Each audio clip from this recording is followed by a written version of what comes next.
একদিকে বর্ষা চৌধুরী বারবার বলতেছে যে আমাকে মাফ করে দেন, আমাকে বাঁচতে দেন, প্লিজ আমি বাঁচতে চাই, আমি নতুন করে জীবন শুরু করতে চাই। এবং একই ভিডিওতে সে বলতেছে আমি গত রাত্রেও নিজেকে শেষ করে দেওয়ার অ্যাটেম্প নিয়েছিলাম, আমাকে নার্সরা এসে ইঞ্জেকশন দিয়েছে, ঘুম পাড়ায় দিচ্ছে। তো উনি একদিকে বাঁচার আকুতি জানাচ্ছে, অন্যদিকে উনি আবার নিজেকে শেষও করে দিচ্ছে। তো যার বাঁচার ইচ্ছা থাকে সে তো কখনোই নিজেকে শেষ করে দেওয়ার ইচ্ছা পোষণ করতে পারে না। ওটা জাস্ট একটা নাটক এবং মানুষের সিম্প্যাথি নেওয়া ছাড়া আর কিছুই না। এগুলো বলে বলে এখনও উনি মানুষের সিম্প্যাথি নেওয়ার চেষ্টা করছে। এবং দেখেন ওনার এখন এমন করুণ দশা যে একসময় কিন্তু মানুষের ওনার প্রতি অটো সিম্প্যাথি ছিল। এই ওনার এক্স হাজব্যান্ড মারা যাওয়ার পরে রুমি রহমান, এমনকি রাসেল মিয়ার সাথে ওনার ওই ঘটনার পরেও কিন্তু উনি অটোমেটিক্যালি সবার সিম্প্যাথি পেয়ে গেছিল। এখন সেই মানুষটা এত আকুতি মিনতি কাকুতি করেও সে কারো সিম্প্যাথি পাচ্ছে না। আপনি চিন্তা করছেন মানুষ নিজেকে কোথায় নামায় নেয় এবং মানুষের কর্ম। এবং উনি যখন এই খুব অহংকার করে কথা বলতো, উনি রাসেল মিয়াকে ডিভোর্স দেওয়ার পরে রাসেল মিয়ার সাথে ওই ঘটনার পরে উনি যখন হিজাব খুলে ফেললো, না তখন উনি হিজাব খুলে নেয়, তখন উনি যেভাবে অহংকার করে কথা বলতো, আমরা তো রাসেল মিয়ার ওই সময়টাতে সবাই ওনার পক্ষেই ছিলাম, কিন্তু তখনও উনি রাসেল মিয়াকে যেভাবে হুমকি ধামকি থ্রেট দিত এবং যেভাবে অহংকার করে কথা বলতো, তা আমি কমেন্ট করছিলাম যে ও মা রে মা, কথাবার্তায় এত অহংকার কেন, এটা শেষ দেখে ছাড়বো, এই করে ছাড়বো, ওই হ্যান ত্যান কত কথা। এখন দেখেন ওনার অবস্থাই এখন শেষের দিকে। তা আমি তখনই বলছিলাম যে এত অহংকার করে কথা বললেন না। এই যে অহংকার করলে, মানুষ যখন অহংকার করে তখন সেটার যে পরিণতি সেটা সে ফিল করতে পারে না, কিন্তু তারপরেও সে কিন্তু অহংকারের উপরেই প্রতিষ্ঠিত থাকে। কিন্তু যখন আল্লাহ চতুর্দিক থেকে মানুষকে ঘিরে ধরে এবং এটার ফলাফল যখন কেউ ভোগ করে, তখনও হয়তো অনেকের হুঁশ আসে না। কিন্তু এটা দ্বারা বোঝাচ্ছে যে অহংকার জিনিসটাই ভালো না। এটা যখন কেউ করে তখন তার হুঁশ থাকে না, কিন্তু এটার ফলাফল কিন্তু অনেক ভয়ানক হয়। তো আমার কথা যে সে এত অন্যায় করার পরেও, তলে তলে এত পাপ করার পরেও যখন বুঝতেছিল যে না আল্লাহ তাকে অনেক দিক থেকে অনেক ব্লেসিংস দিচ্ছে, এরপরে তার অন্তত সচেতন হয়ে যাওয়া উচিত ছিল। কিন্তু তারপরেও সে এই সেম গোপন পাপগুলো বলি, জেনা, ব্যভিচার, মানুষকে ঠকানো, মানুষকে ইমোশনাল ব্ল্যাকমেইল করা এবং এই যে নিজের উইকনেস বলে বলে মানুষের থেকে উনি টার্গেটই করে সব রিচ পার্টি। এবং শুধু রিচ ওরকম না, যারা রিচ প্লাস মাথায় একটু ঘিলু কম, সহজ সরল বোকাশোকা, ওরকম কাউকে উনি টার্গেট করে এবং যাদেরকে উনি কন্ট্রোল করতে পারবে। দেখেন ওনার পাশে কি কোনো সভ্য ভদ্রলোক যাবে? গেছে আজ পর্যন্ত যতগুলো দেখেন সবগুলারই কোনো ক্লাস নাই বা অতীত রেকর্ড খুবই খারাপ। অতীত রেকর্ড ঘাটলে দেখবেন তারাও কারো না কারোর সাথে প্রতারণা করছে। আপনারা যে রুমি রহমানকে এত ভালোভাবে হাইলাইটেড করতেছেন, দেখেন উনি তাজিন আহমেদের সাথে যে কাজ করছে এবং তাজিন আহমেদের সাথে সম্পর্ক থাকা অবস্থায় তো সে পরকীয়া করছে, জেনা করছে। তো দেখেন ওনার সাথে তো একটা মানুষও আমি দেখলাম না যে সভ্য ভদ্র। এবং ওনার এত কিছুর পরেও উনি সচেতন হচ্ছে না। এখন যখন একদম দেয়ালে পিঠ থেকে গেছে, এখন দেখেন কি অবস্থা। এত কিছু করে কেন টাকা ইনকাম করতে হবে? ওনার প্রতি তো এমনিই মানুষের সিম্প্যাথি ছিল। রাসেল রহমানের ঘটনার পর, রুমি রহমানের ঘটনার পর উনি হিউজ কাজ পাচ্ছিল। ওনাকে প্রত্যেক দিনই উনি তো আগে পুরান কাপড় চোপড় কী সব কাপড় চোপড় বিক্রি করতো, লাইভ করতো, তারপরে লাইভে এসে মেকআপ করতো। উনি তো এত বড় ব্র্যান্ড প্রমোটার ছিলও না। কিন্তু সেই মহিলা দেখেন এরপরে বিভিন্ন গোল্ডের শোরুমে গিয়ে লাইভ করা শুরু করলো, কত ভালো ভালো দোকান, শপিং মল, তারপরে কত ভালো ব্র্যান্ড ওনার সাথে চুক্তিবদ্ধ হইলো।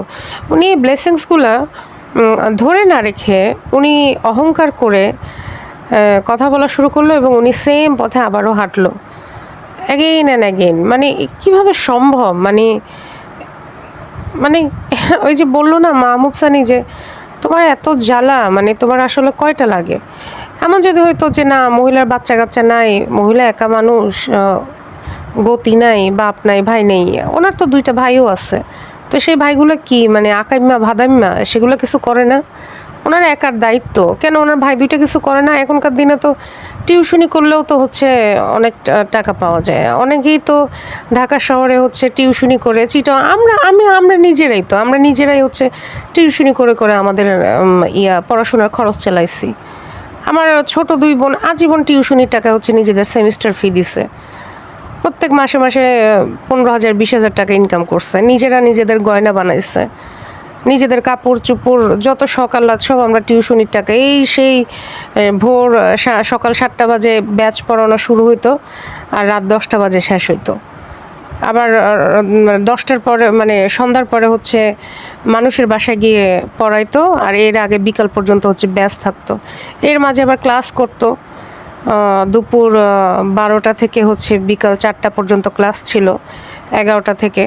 তো ক্লাসও করছে, সবই করছে। তো এগুলো তো হচ্ছে আমাদের নিজেদের পরিবারই হচ্ছে আমরা দেখে বড় হয়েছি, এত দূর তো যাওয়ার দরকার নাই।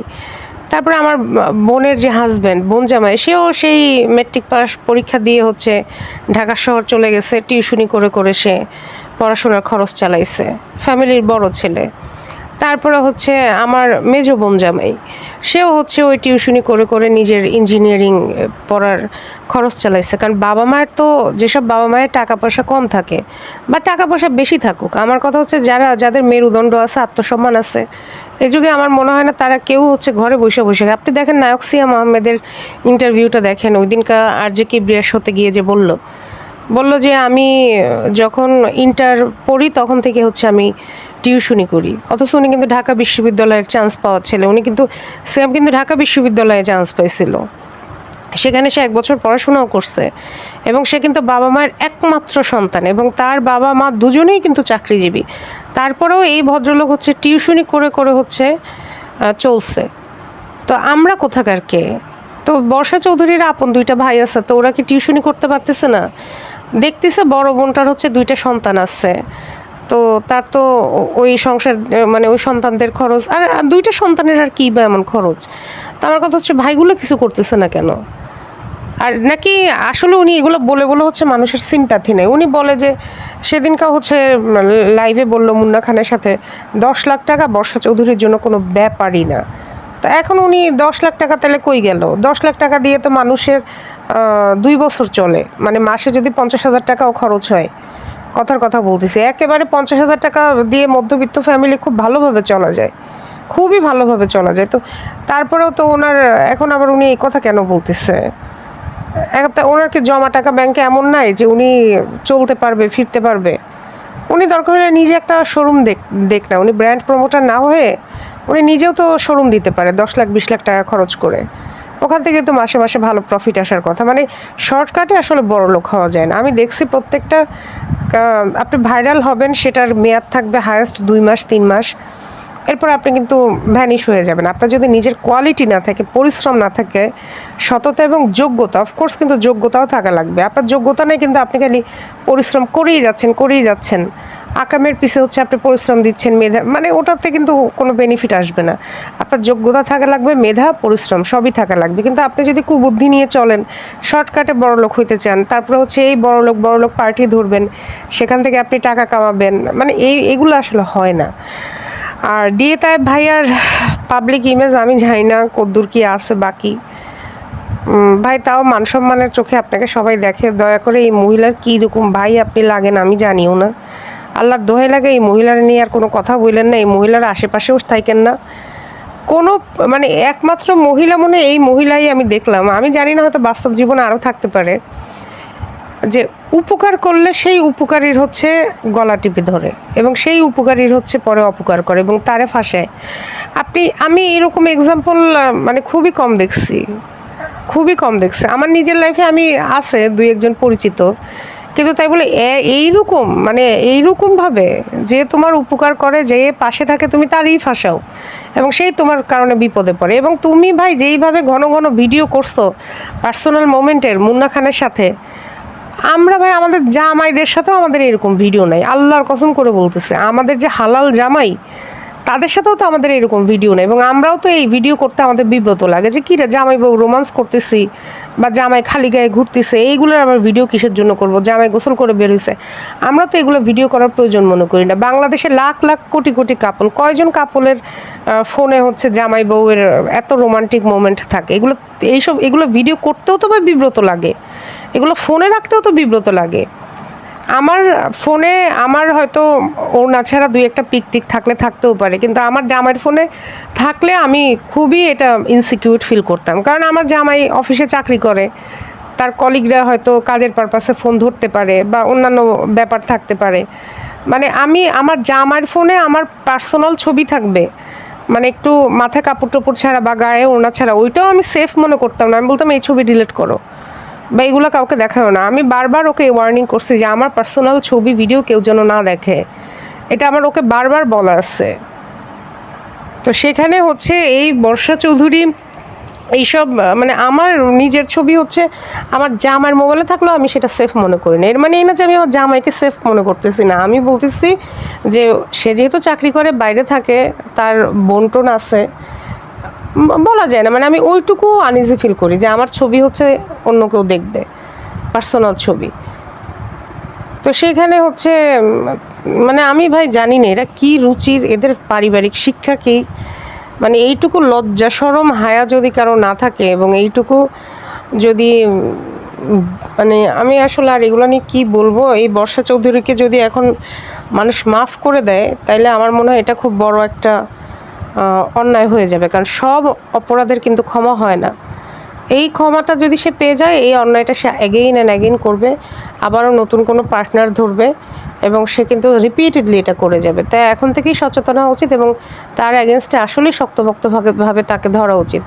এবং সে মামলা থেকে বাঁচতেই মূলত হসপিটালে ভর্তি আছে। সে যদি ঘুমের ওষুধ খেয়েও থাকে, ওগুলো এই 1-2 দিনে ওয়াশ টাশ করে ওই হাসপাতালে 1-2 দিন রেখেই কিন্তু ছেড়ে দেয়।